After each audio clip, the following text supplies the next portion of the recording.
Hi guys! For today's videos, nandito kami ngayon sa Puerto Princesa City, Canigaran Floating Cottage.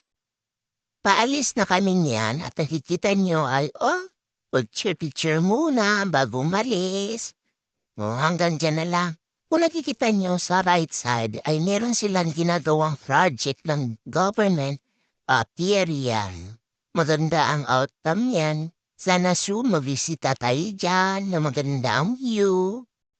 At yun nga ay on the way na tayo sa ating sandbar. Maganda ang sandbar nila dito. Mga kasama ko, relax lang muna habang binihila tayo ng ambot. Naman ay video muna. Ito pala ay malapit tayo sa airport. Arang harap siya ng airport ng Puerto Princesa City. Ang ganda ng place, kita niyo naman